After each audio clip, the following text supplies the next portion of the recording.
इस वक्त मैं गुजरांवाला के एक ऐसे हस्पताल में मौजूद हूँ जो प्राइवेट हॉस्पिटल है और इस वक्त सेहत कार्ड के पैनल पर मौजूद है। अल्हम्दुलिल्लाह अभी मैं थोड़ी देर पहले आया था तो हमारे बच्चे की ट्रीटमेंट शुरू हो गई है। अक्सर लोग ये पूछते हैं कि जी जो आपका कौमी शनाख्ती कार्ड है वो आया कि वही आपका रजिस्टर्ड होगा या कोई उसके लिए अलग से कार्ड दिया जाएगा। आपकी जो ओपीडी फ़ीस है वो भी वापस कर दी जाएगी। फिर जो मेडिसिन हैं वो भी सारी फ्री ऑफ कॉस्ट दी जाएंगी। और ना सिर्फ बात यहाँ पे रुकती है, अगर डॉक्टर ने जाते हुए कोई मेडिसिन लिख कर दी है, प्रिस्क्राइब की है कि आपने जाकर भी ये 2 दिन 4 दिन रोज़ इस्तेमाल करनी है, तो वो भी आपको फ्री ऑफ कॉस्ट दी जाएगी। एक हफ्ते में अगर 2 दफ़ा डायलिसिस हो रहे हैं तो वो 10,000 की रकम है या वो 8,000 की रकम है। तो वो एक बंदे की अगर वो सैलरी ही इतनी नहीं है या उसकी डेली की इनकम इतनी नहीं है, ऑटोमेटिकली उसके लिए एक बहुत बड़ा बेनिफिशियल है। नाज़रीन, पंजाब में सेहत कार्ड का बाकायदा अजरा हो चुका है और बहुत से शहरियों को ये सहूलत फराम कर दी गई है। लेकिन इस वक्त इंटरनेट पे एक मसला जो सामने आ रहा है वो ये है कि बहुत से लोग ये समझते हैं कि शायद सेहत कार्ड से किसी को कोई फ़ायदा नहीं पहुंचने वाला और लोग इस हवाले से भी परेशान हैं कि वो सेहत कार्ड से कैसे फ़ायदा उठाएंगे। तो इस वक्त मैं गुजरांवाला के एक ऐसे हस्पताल में मौजूद हूँ जो प्राइवेट हॉस्पिटल है और इस वक्त सेहत कार्ड के पैनल पर मौजूद है। इस हॉस्पिटल में आने का मकसद ये था कि आप नाजरीन को ये बता सकूं कि आप किस तरह सेहत कार्ड से फ़ायदा उठा सकते हैं। इस कार्ड पर आपको कौन कौन सी सहूलियात हैं जो बिल्कुल फ्री मिलेंगी और कौन कौन सी ऐसी सहूलियात हैं जो आप इस सेहत कार्ड से अवेल नहीं कर सकेंगे। आप किस तरह से बिल्कुल मुफ्त दवाइयाँ टेस्ट करवा सकते हैं, दवाइयाँ ले सकते हैं और महंगे तरीन प्राइवेट हॉस्पिटल्स में किस तरह से अपना बिल्कुल फ्री इलाज करवा सकते हैं। तो इसीलिए आज मैं इस वक्त बट्टी हॉस्पिटल में मौजूद हूँ। यहाँ के फोकल पर्सन हैं हसन गुलफाम, उनसे बात करेंगे और ये जानेंगे कि एक आम आदमी किस तरह अपने शनाख्ती कार्ड को इस्तेमाल करते हुए इस state of the art hospital में बिल्कुल मुफ्त इलाज करवा सकता है। इस वक्त सेहत कार्ड के लिए बट्टी हॉस्पिटल के जो फोकल पर्सन हैं हसन गुलफाम, वो मेरे साथ मौजूद हैं और उनसे बात करेंगे कि सेहत कार्ड से आप लोग कैसे मुस्तफ़ीद हो सकते हैं, सेहत कार्ड किस तरह सेहत के शोबे में इनकलाब ला रहा है और वो कौन कौन सी बीमारियां हैं जिनका इलाज बट्टी हॉस्पिटल में सेहत कार्ड पर आप बिल्कुल मुफ्त करवा सकते हैं। हसन भाई, मुझे ये बताइएगा कि सेहत कार्ड पे वो कौन से ट्रीटमेंट्स हैं जो सेहत कार्ड पे हो सकते हैं। सेहत कार्ड से एक आम आदमी कैसे मुस्तफ़ीद हो सकता है? सबसे पहले तो उस जो भी शख्स अपना इलाज करवाना चाहता है उसको वो चाहिए कि वो 8500 पे अपना कौमी शनाख्ती कार्ड नंबर लिखकर सेंड करें, तो उससे उसका एक अहलियत जो है वो एक मतलब के सामने आ जाएगी। और वो जब अहल हो जाता है तो फिर हॉस्पिटल के अंदर ऑटोमेटिकली जो भी हॉस्पिटल पैनल पे है सेहत कार्ड के, वो हॉस्पिटल के अंदर एक सेहत काउंटर बना होगा, सेहत कार्ड का काउंटर बना होगा। वहाँ पे हेल्थ फैसिलिटेटर ऑफिसर बैठा होगा, HFO उसको मतलब एक वैसे कहते हैं। हेल्थ फैसिलिटेटर ऑफिसर के पास जाकर आप एक वेरीफाई कर लेते हैं। वेरीफाई करवाने के बाद ऑटोमेटिकली वो आपका फिर जो एक जो अहलियत है वो सामने आने के बाद HFO, और HFO जो है वो ऑटोमेटिकली फिर आपको रेफ़र कर देगा एक हॉस्पिटल के पास। अब HFO एक जब उसकी अहलियत वेरीफाई करने के बाद और मतलब उसको देखने के बाद कि ये बंदा वाकई में ये इसके पास इतने अकाउंट में पैसे हैं, बल्कि इसको स्टार्ट से अगर मैं लूँ तो उसको इस तरीके से देख सकते हैं कि एक जो बंदा है उसके पास 1 मिलियन तक का वो एक बैलेंस है उसके कार्ड के अंदर। अब वो कार्ड जो है वो अक्सर लोग ये पूछते हैं कि जी जो आपका कौमी शनाख्ती कार्ड है वो आया कि वही आपका रजिस्टर्ड होगा या कोई उसके लिए अलग से कार्ड दिया जाएगा। तो गवर्नमेंट ने पहले एक सेहत कार्ड के नाम से कौमी सेहत कार्ड के नाम से कुछ कार्ड लोगों को इशू किए थे, लेकिन बाद में अब उन्होंने इस वक्त जो उनके अपने शनाख्ती कार्ड हैं उन्हीं को उन्होंने इसके ऊपर डाइवर्ट कर दिया है। अब जब आप अपना मैसेज करते हैं 8500 पे और आपको तस्दीकी मैसेज आ जाता है कि आप अहल हैं मतलब इस सेहत कार्ड के हवाले से आप सेहत इलाज मुआवजा की सहूलत ले सकते हैं, तो ऑटोमेटिकली फिर आपका एक इसके ऊपर अंदराज हो चुका है।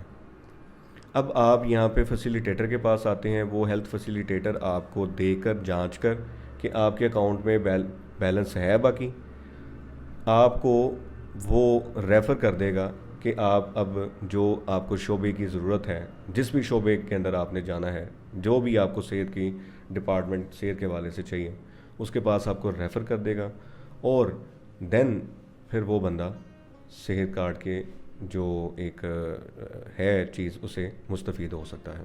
अच्छा, मुझे ये बताइएगा कि सिर्फ़ वो लोग जो एडमिट होंगे हॉस्पिटल के अंदर, सिर्फ़ उनका सेहत कार्ड पे इलाज होगा बिल्कुल फ्री, या ओपीडी में आने वाले मरीज़ों का भी फ्री इलाज होगा इसमें? हाँ, ये बात बड़ी एक वाज़ेह करने वाली है कि जो आपका ओपीडी है या जो डॉक्टर का एक मशवरा फ़ीस होती है वो इसके ऊपर फ्री नहीं है। वो आपको किसी भी शोबा जात के हवाले से अगर आपको चेकअप करवाना है तो वो रूटीन चेकअप ही कंसीडर किया जाएगा। उसके लिए आपको अस्पताल में आकर सबसे पहले एक डॉक्टर को वो चेकअप करवाएं। अगर वो डॉक्टर आपको रेफ़र करता है, आपको कहता है कि ये मेरा पेशेंट, अब मुझे इसका कोई ना कोई प्रोसीजर करना है या इसको मैंने इंडोर की फैसिलिटी देनी है, दाखिले की सहूलत देनी है या दाखिला इसको करवाना है या इसका कोई सर्जरी है, कोई ऑपरेट होना है, तो देन फिर आप वो सेहत कार्ड की सहूलत को इस्तेमाल कर सकते हैं। हाँ, उस ज़ुमरे में फिर आपकी जो ओपीडी फ़ीस है वो भी वापस कर दी जाएगी। दूसरी बात, आपका जो यहाँ पर रुकते हुए आपके जो एक प्राइवेट हॉस्पिटल्स के अंदर हर अस्पताल के अपने चार्जेस होते हैं। Medical nursing office, MO nursing charges को कहते हैं मेडिकल ऑफिसर के, और नर्सिंग चार्जेस हैं। दूसरा आपके एडमिशन फ़ी है। तीसरा आपका जो है वो हर कंसल्टेंट की अलग से फ़ीस है। मतलब एक कार्डियोलॉजिस्ट ने आकर चेक करना है, एक गैस्ट्रोएंटरोलॉजिस्ट ने चेक करना है, कोई यूरोलॉजिस्ट ने आकर चेक करना है, तो हर एक की वो अलग अलग फ़ीस पे होती है। बिल्कुल। उसके बाद फिर जो एक्सपेंस हैं वो रूम रेंट की सूरत में लिए जाते हैं, वो पर डे के हिसाब से लिए जाते हैं। लेकिन सेहत कार्ड के ऊपर ऐसा नहीं होगा। वो जब बस अपना शनाख्ती कार्ड जब वो इंदराज करवा लेता है, इधर दे देता है अपना, फिर तो देन ऑटोमेटिकली ये सारा कुछ उसको फ्री कर दिया जाएगा।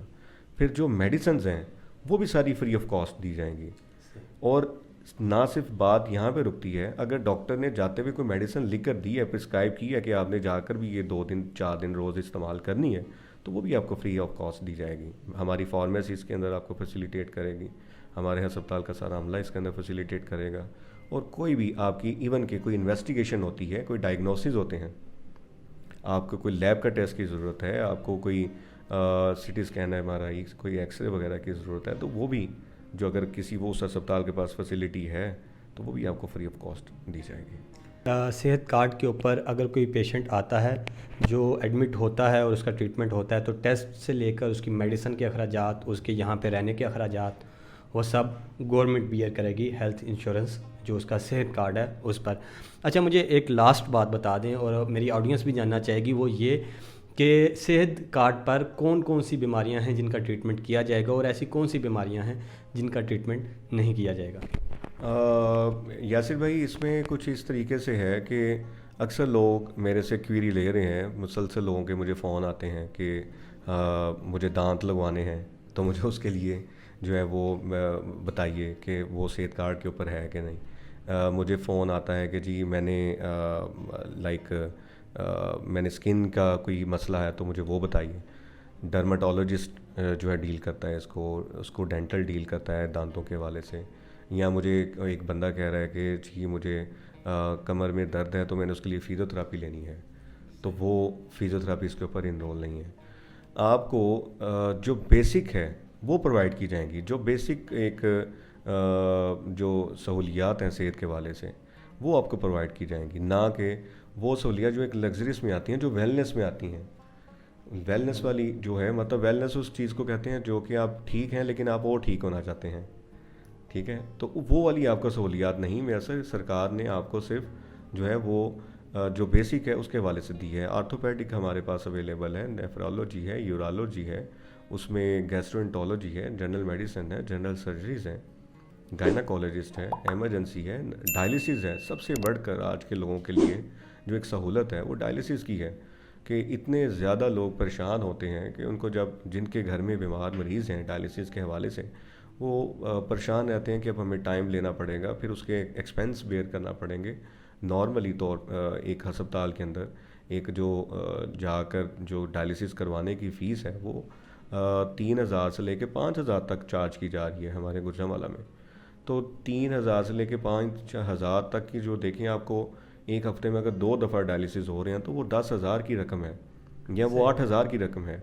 तो वो एक बंदे की अगर वो सैलरी ही इतनी नहीं है या उसकी डेली की इनकम इतनी नहीं है, ऑटोमेटिकली उसके लिए एक बहुत बड़ा बेनिफिशियल है। एक केस मेरे साथ मौजूद है जिनका बच्चा इस वक्त बड़ी ख़तरनाक उसकी सिचुएशन थी, बड़ा सख्त ज़ख्मी था और सरकारी हॉस्पिटल में मौजूद थे ये 2 दिन से, लेकिन वहाँ उनका ट्रीटमेंट नहीं हो सका। लेकिन सेहत इंसाफ कार्ड पर इस वक्त state of the art hospital Bhatti hospital में इनके बच्चे का इलाज हो रहा है और ये उससे मुतमिन भी हैं। अल्हम्दुलिल्लाह अभी मैं थोड़ी देर पहले आया था तो हमारे बच्चे की ट्रीटमेंट शुरू हो गई है। तो पहले मैं था इधर सरकारी हॉस्पिटल में, तो मैं जुम्मे से आया हुआ हूँ, मुझे कोई पूछ ही नहीं रहा था। तो जैसे मुझे पता चला ये नया पाकिस्तान ये कार्ड का, तो मैं इधर ये भट्टी वालों की मुझे थोड़े पता चला तो मैं इनके पास आया हूँ। तो अल्हम्दुलिल्लाह ये मेरे बच्चे की ट्रीटमेंट शुरू कर दी इन लोगों ने, तो ठीक है। अच्छा, मुझे एक बात बताएं कि इस सेहत कार्ड से पहले क्या आपकी इतनी इस्तात थी कि आप भट्टी हॉस्पिटल में अपने बच्चे का ट्रीटमेंट करवा सकते? जी बिल्कुल भी नहीं थी। मैं एक मज़दूर आदमी हूँ, मेरी तो इतनी हैसियत ही नहीं है। मैं तो गवर्नमेंट में ज़्यादा चलो इधर पैसे भी नहीं लगेंगे और मेरा बच्चा भी ठीक हो जाए, लेकिन उधर ट्रीटमेंट भी नहीं है हुई। अच्छा, आप मुझे बता रहे हैं कि आप यहाँ आने से पहले गवर्नमेंट हॉस्पिटल में था आपका बच्चा, तो वहाँ उसकी ट्रीटमेंट कैसी चल रही थी? गवर्नमेंट हॉस्पिटल भी सेहत कार्ड के पैनल पे है? भाई देखो, वो तो कल से हमें कह रहे थे कि हो रही है, हो गई है ट्रीटमेंट, लेकिन कल से हमें कोई, मैं तो जुमे से आया हुआ हूँ, तो पहले तो कोई बात नहीं, ये 2 दिन से ये सेहत कार्ड के हवाले से कह रहे थे, तो कोई भी नहीं कह रहे थे कि ये दवाइयाँ ले आओ बाहर से तो हम इलाज आपका शुरू कर देते हैं। लिहाजा ये हम अभी अपने कहें कि सेहत कार्ड वालों की तरफ से वो नहीं हो सकता अभी। अच्छा, मुझे ये बताएं, यहाँ पे भट्टी हॉस्पिटल में आप मौजूद हैं, अपने बच्चे को लेके आए, तो इन्होंने तो नहीं कहा आपको कि दवाइयाँ बाहर से लाएं या कोई पट्टियाँ ले आएँ? नहीं भाई जी, इन्होंने मुझे कुछ भी नहीं कहा। मैं आया हूँ, इन्होंने मेरी बात सुनी और इन्होंने ये मेरे बेटे का इलाज शुरू कर दिया। मैं कर्नल डॉक्टर ज़ैड भट्टी, मेडिकल स्पेशलिस्ट और गैस्ट्रोएंटरोलॉजिस्ट हूँ। ये गवर्नमेंट का बड़ा एक अहसन कदम है और मेरा ख़्याल में है कि ये आप समझे इनकलाबी कदम है कि जिसकी वजह से जो गरीब क्या अमीर सब लोग यहाँ पे इस कार्ड की बदौलत जो है ना वो इंटाइटल होंगे। लेकिन ये बात समझने की ज़रूरी है कि जो इसमें सिर्फ दाखिल जो मरीज़ होगा उसका इलाज मुफ्त होगा। अगर आउटडोर के पेशेंट होते हैं, जैसे मशवरा लेना होता है डॉक्टर से, किसी भी डॉक्टर से, तो वो इसके लिए इंटाइटल नहीं है। अल्हम्दुलिल्लाह ये एक फुल फ्लैज हॉस्पिटल है। यहाँ के तमाम शुबाजात, surgery, general medicine, gastroenterology, rheumatology, orthopaedic, urology, nephrology, dialysis, हर तरह की ऑलमोस्ट सहूलत इंशाल्लाह अवेलेबल है। जो भी हॉस्पिटल जो है ना इसकी फैसिलिटी को अवेल करेगा, उनके लिए एक अच्छा मौका है कि वो अपनी जो हॉस्पिटल की वर्किंग है उसको वो इम्प्रूव करें, लोगों तक को उनको सहूलतें पहुँचाएँ और गरीबों की दुआएँ भी लें। इस वीडियो में आपने जाना कि किस तरह आप अपने सेहत कार्ड को, कौमी शनाख्ती कार्ड को बतौर सेहत कार्ड इस्तेमाल करते हुए अपना बिल्कुल मुफ्त इलाज करवा सकते हैं। इस हवाले से मज़ीद कोई भी इन्फॉर्मेशन होगी तो आपको ज़रूर वीडियो में फ़राहम करूँगा। और मैं ये कहना चाहूँगा कि वाक़या ही पंजाब हुकूमत और PTI हुकूमत जो ये दावा कर रही है कि सेहत कार्ड जो है ये सेहत के शोबे में इनकलाब बर्पा कर देगा, तो यकीनन ये इनकलाब बर्पा करने जा रहा है। और वो लोग जो इसके मुखालफिन हैं वो भी वक्त दूर नहीं कि जब वो भी मानेंगे कि वाक़या ही ये कार्ड लोगों की ज़िंदगियां बदल रहा है। मुझे यासिर जलाल को इजाज़त दीजिए। वीडियो पसंद आए तो वीडियो को लाइक, शेयर और कमेंट ज़रूर कीजिए। चैनल को सब्सक्राइब करना हरगिज़ ना भूलिए। शुक्रिया।